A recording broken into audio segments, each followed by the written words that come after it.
Hello everyone, हाय, मैं मन्नू कुमार। आज आप लोगों के सामने में सॉलिड स्टेट का video lecture number 24 Bragg equation, last solid state का आज कर रहा हूँ इक्वेशन। लास्ट सॉलिड स्टेट का चैप्टर हो रहा है थ्योरी का। ब्रैग इक्वेशन या जिसको जानते हैं ब्रैग्स लॉ के नाम से, ब्रैग्स इक्वेशन बोलिए या Bragg's law. Too much important, बहुत अच्छा क्लास रहेगा, वीडियो को देखिएगा बिना स्किप किए हुए पूरा। ब्रैग इक्वेशन या ब्रैग लॉ कहता क्या है? According to this law, according to this law, a equation which gives a simple relation between the wavelength of X-ray, the interplanar distance and the angle of reflection is known as Bragg equation. According to this law, a equation which gives a simple relation between the wavelength of X-ray, the interplanar distance and the angle of reflection is known as Bragg equation. इस law के अनुसार एक ऐसा equation जो simple relation establish करवाएगा x ray wavelength में, x ray के wavelength, interplanar distance और एंगल ऑफ रिफ्लेक्शन के बीच में। बोलता है एक ऐसा इक्वेशन जो एक सिंपल रिलेशन एस्टैब्लिश कराएगा एक्सरे के वेवलेंथ में, इंटरप्लेनर डिस्टेंस, दो प्लेन के डिस्टेंस के बीच का जो डिस्टेंस होगा इंटरप्लेनर डिस्टेंस, और एंगल ऑफ रिफ्लेक्शन वहां से जो होगा इसके बीच में जो रिलेशन एस्टैब्लिश्ड होगा उसी को बोलेंगे ब्रैग इक्वेशन। या दूसरे शब्दों में, और in other words, the path difference is an integral multiple of wavelength is known as Bragg equation. The path difference is an integral multiple of wavelength is known as Bragg equation. Formula 2d sin theta बराबर n lambda, 2d sin theta बराबर n lambda called Bragg's law या Bragg's equation.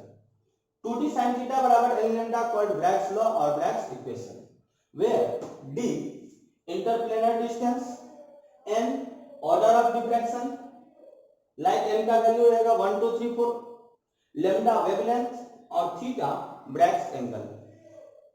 ध्यान दीजिए, Bragg's equation या Bragg's law. According to this law, equation which gives a simple relation between the wavelength of X-ray, the interplanar distance and the angle of reflection is known as Bragg's equation. Or in other words, the path difference is an integral multiple of wavelength is known as Bragg equation.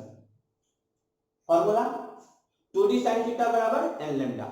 जहां समझा देंगे कि ये d क्या है, ये d लिख दिया इंटरप्लेनर डिस्टेंस, n क्या है ऑर्डर ऑफ डिफ्रैक्शन, लैम्डा क्या है वेवलेंथ और थीटा क्या है तो ब्रैग्स एंगल।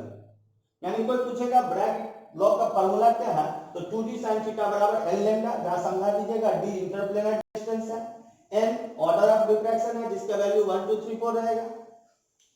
जो ऑर्डर का आएगा अभी कंसीडर करके दिखाएंगे कैसे, lambda wavelength theta Bragg's angle. ठीक है, अब ध्यान दीजिए, इसको स्क्रीनशॉट ले लीजिए, स्क्रीनशॉट ले लीजिए, ध्यान दीजिए। अब हम लोग इसका डेरिवेशन लिख लेते हैं कि 2d sin थीटा बराबर n लैम्डा कैसे है।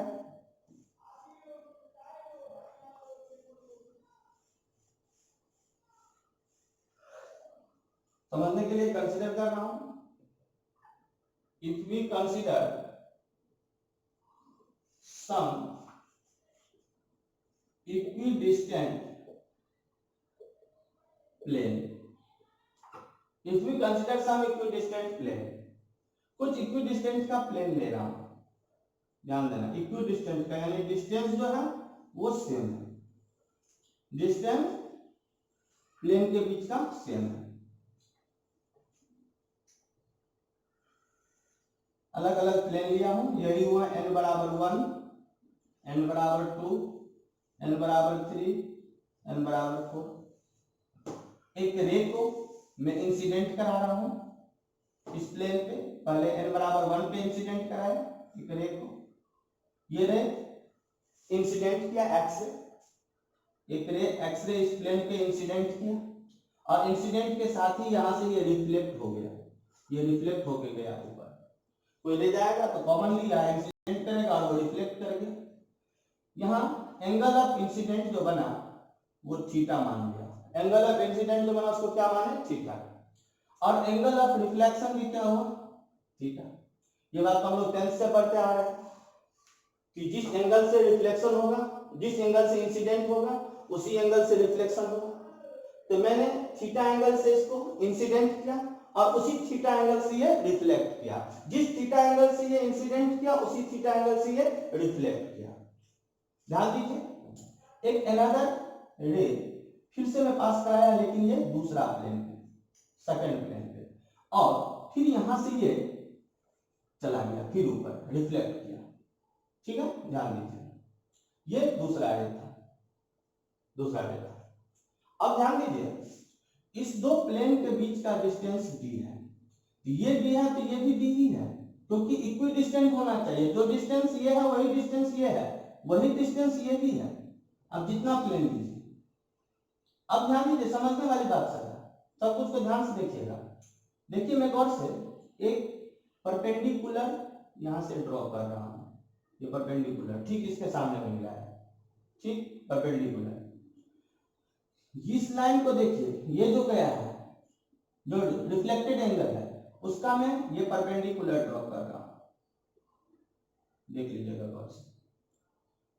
ये इस तरफ बढ़ाया और इसका इंसिडेंट वाला को इस तरफ, ठीक है, बढ़ा सकते हैं इस तरफ, ये इधर बढ़ाया, ये इधर बढ़ाया। अब गौर से देखना, यहां तक के मेरे इस पॉइंट को देखना, ये दो पैरेलल लाइन दिखता होगा, ये दो लाइन पैरेलल दिखता होगा, ये दो लाइन पैरेलल दिखता होगा, और ये भी दो लाइन इतना दूर पैरेलल दिखता होगा। मतलब यहां से यहां तक का लाइन और यहां से यहां तक का लाइन जो इंसिडेंट रे था, यहां से यहां तक का इंसिडेंट रे, यहां से यहां तक का incident ray equal distance travel किया है। यहां से यहां तक का इंसिडेंट रे और यहां से यहां तक का इंसिडेंट रे आया, वो इक्वल डिस्टेंस ट्रेवल किया, पैरेलल लाइन था यहां तक, और फिर यहां से भी पैरेलल था। एक जो ये बचा पाथ डिफरेंस, ये पाथ डिफरेंस एक एक्स्ट्रा डिस्टेंस ट्रेवल किया, कौन, ये सेकेंड रे। सेकेंड रे जो था, ये फर्स्ट रे और ये सेकेंड रे, ये सेकेंड रे एक्स्ट्रा डिस्टेंस ट्रेवल किया यहां से यहां और यहां से यहां। बाकी जो डिस्टेंस था फर्स्ट और सेकेंड रे का वो सेम था, जितना डिस्टेंस यहां आया में लगा, जितना डिस्टेंस ट्रेवल किया उतना ही ये डिस्टेंस से ये रिफ्लेक्ट भी हुआ। ये डिस्टेंस यहां से यहां तक और यहां से यहां तक सेम है। अब थोड़ा सा ध्यान देना, बोर्ड पर ध्यान देकर सीखना। मैंने परपेंडिकुलर ड्रॉ किया, पूरा ज्योमेट्री लगा रहा हूं, ध्यान देना, परपेंडिकुलर ड्रॉ किया, ध्यान देना। मान लो इस पॉइंट को मान लिया ए, इसको बी, इसको सी, और इस पॉइंट को डी मान लिया हूं, कैपिटल डी। एकदम गौर से देखिएगा, कैपिटल डी। इस पॉइंट को ए, इस पॉइंट को बी, इसको सी, इसको कैपिटल डी। थोड़ा ध्यान देके देखना, ये परपेंडिकुलर मैंने ड्रॉ किया था। ये परपेंडिकुलर जो ड्रॉ किया, इसका मतलब ये एंगल कितना है, 90 डिग्री, हाँ या ना। अगर ये परपेंडिकुलर ड्रॉ किया तो ये एंगल कितना हुआ, 90 डिग्री। सोचो, ये 90 डिग्री है, ये पूरा जहां तक मेरा मार्कर अभी चल रहा है, ये एंगल है कितना, 90 डिग्री। ये 90 डिग्री है पूरा, और ये पूरा है थीटा, ये यहां से यहां तक थीटा। तो ये इतना जो बचेगा, ये इतना क्या बचेगा, तो आराम से बोल सकते हैं ये इतना रहेगा क्या, तो 90 माइनस थीटा, हाँ या ना। फिर से देख लीजिए, ये जो परपेंडिकुलर लाइन ड्रॉ किया तो ये बन गया कितना, राइट एंगल 90 डिग्री। 90 डिग्री में ये इतना दूर था थीटा, ध्यान देना। अगर समझ में आए सारे को ज्योमेट्री को बता देना कमेंट सेक्शन में, क्लियर हो रहा है, सब कुछ समझ गया। देखो ये था थीटा और ये पूरा था 90, तो ये कितना बचेगा, 90 माइनस थीटा, ऑब्वियस।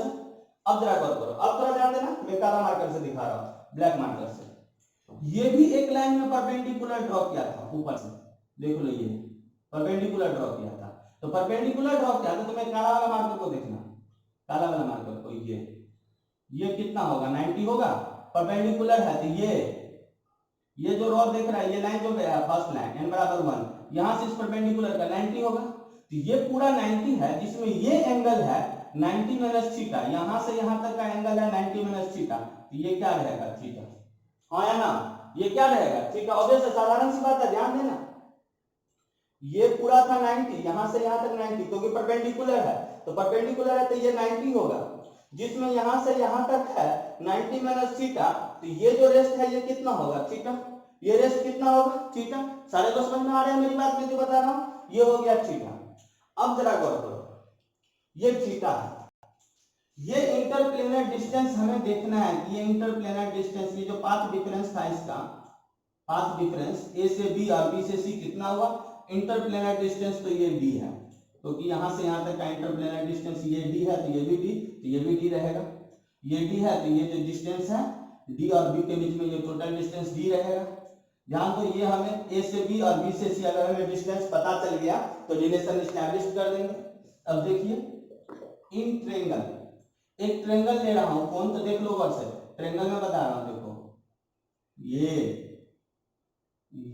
और ये दिख रहा है एग्जैक्ट, ये और ये ट्रेंगल है क्या, तो डीएबी, इन ट्रेंगल डीएबी, ध्यान देना साइन थीटा बराबर, ट्रेंगल डीएबी में साइन थीटा बराबर क्या बोलेंगे, तो साइन थीटा बराबर होता है क्या बताओ, लंब बट्टे कर्ण, तो ध्यान दो लंब क्या है ए बी और देखो कर्ण क्या है डी बी, तो साइन थीटा बराबर ए बी बट्टे डी बी। फिर से देख लो, ये हो गया लंब और ये हो गया कर्ण, तो साइन थीटा बराबर ए बी बट्टे डी बी। ना साइन थीटा बराबर ए बी बट्टे डी बी, देख लो तो ये डिस्टेंस डी है तो ये डी भी क्या होगा, डी होगा, डी भी क्या होगा, डी होगा। अब अगर कोई पूछेगा ए बी बराबर क्या बोलेंगे, D sine theta, A B बराबर क्या बोलेंगे, डी साइन थीटा। तो अब देखो गौर से, खुद से समझ सकते हो, जितना डिस्टेंस ए बी है उतना ही डिस्टेंस तो बी सी है, जितना डिस्टेंस ए बी है उतना ही डिस्टेंस बी सी है, तो अगर ए बी है डी साइन थीटा तो हम बता सकते हैं कि बी सी भी क्या हो सकता है, डी साइन थीटा बता सकता है। सिमिलरली डायरेक्ट भी बोल सकता है, या डायरेक्ट नहीं बोलना हो तो फिर इस ट्रायंगल को देख लो, इस ट्रायंगल को बता दो। ये सब पहले पहले साइंस सीखने का चीज है, पूरा वीडियो देखो मजा आएगा, तब फिर समझ में आ जाएगा। इस ट्रायंगल को देखो, यानी ट्रायंगल किसको, डी बी सी, क्योंकि ये एंगल थीटा रहेगा, वही बात बहुत बुरा घटना होगा तो थीटा रहेगा, तो हम बता सकते हैं in triangle D B C, ध्यान दो ट्रायंगल डी बी सी में, तो डीबीसी में क्या बता सकता है कि साइन थीटा बराबर, वही बोलेंगे साइन थीटा बराबर बीसी बट्टे डीबी, बीसी बट्टे डीबी, तो साइन थीटा बराबर बीसी बट्टे डीबी कितना रहेगा, तो डीबी रहेगा डी, यानी बीसी बराबर क्या हो जाएगा, तो बीसी बराबर हो जाएगा डी साइन थीटा, बीसी बराबर डी साइन थीटा। अब अगर पाथ डिफरेंस कोई पूछेगा,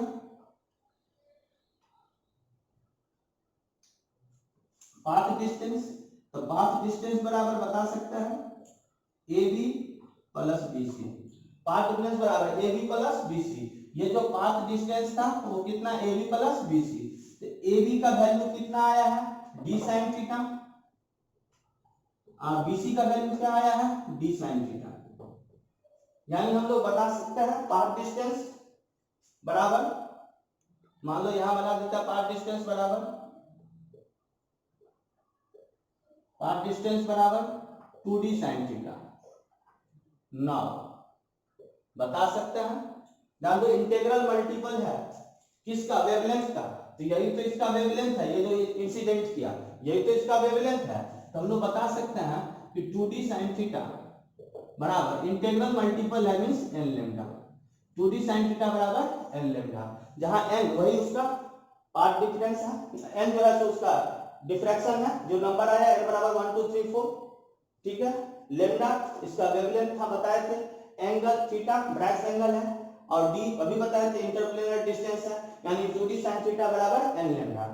जब ab बराबर d sin थीटा बोल दिया ना, तो जो भी नहीं है ये कैलकुलेट करना है, ये डायरेक्ट भी बोल सकता है कि जो ab डिस्टेंस है पाथ डिस्टेंस, वही पाथ डिस्टेंस bc भी है, जो ab पाथ डिस्टेंस है वही पाथ डिस्टेंस cb भी है, तो cb भी यानी bc भी है, तो अगर ab था d sin थीटा तो अपना bc भी हो जाएगा डायरेक्ट d sin थीटा, यानी path distance total ab plus bc यानी d sin theta plus d sin theta, यानी d पाथ डिस्टेंस क्या हो जाएगा 2d sin थीटा।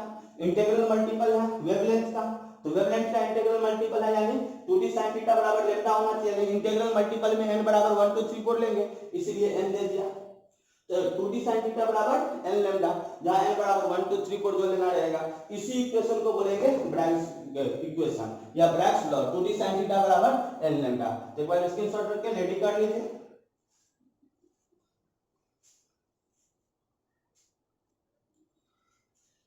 एक जानकारी की बात ये थी कि एक बच्चा पूछा कि आयरन पैरामैग्नेटिक है या फेरोमैग्नेटिक, ठीक है। तो फिजिक्स में जब भी पूछेगा आपको तो आप फेरोमैग्नेटिक ही बोलिएगा। केमिस्ट्री में भी मैं बता देता हूँ FeCO iron cobalt nickel element में ये हमेशा फेरोमैग्नेटिक है, फेरोमैग्नेटिक। इसी को बोलते हैं फीकोनी, फीकोनी, फीकोनी बोलता है, रटा ही दिया जाता है बच्चे को कि याद कर लो पैरामैग्नेटिक है फीकोनी। FeCO Gb गैडोलीनियम, ध्यान दे, BaTiO3 CrO2 etc all are ferromagnetic, all are ferromagnetic. Feconi Gd, Feconi Gd, Feconi means FeCO यानी iron cobalt nickel gadolinium all are ferromagnetic, याद रखें, ठीक है। ध्यान रखिए, मेहनत करेगा फायदा होगा। यहाँ पे हम लोग का सॉलिड स्टेट समाप्त हो रहा है। अगर आज का लेक्चर आपको समझ में आया हो प्लीज वीडियो को लाइक करें, शेयर करें, चैनल को सब्सक्राइब करें, प्लीज 4 लोगों के पास भेजें। आप लोग को जल्दी ही आप लोग के पास अवेलेबल हो जाएगा असाइनमेंट, वेबसाइट पे आ जाएगा, उस पर गूगल पे या फोन पे से पेमेंट कर देंगे 30 रुपया, डाउनलोड कर देंगे, किसी दूसरे को उसको नहीं शेयर करेंगे, नहीं भेजेंगे, व्हाट्सएप के थ्रू भी नहीं भेजेंगे, ना किसी को कोई भेजेंगे, सब अपना अपना करेंगे। सारे लोग प्रॉब्लम बनाएंगे, एनसीईआरटी का भी एक एक क्वेश्चन डिस्कशन करेंगे, बना के पहले कमेंट सेक्शन में डाल दीजिएगा। जो नहीं बनेगा ध्यान रहे, जो कॉमन होगा प्रॉब्लम वही डिस्कशन करूंगा, एक लाइन से नहीं करूंगा।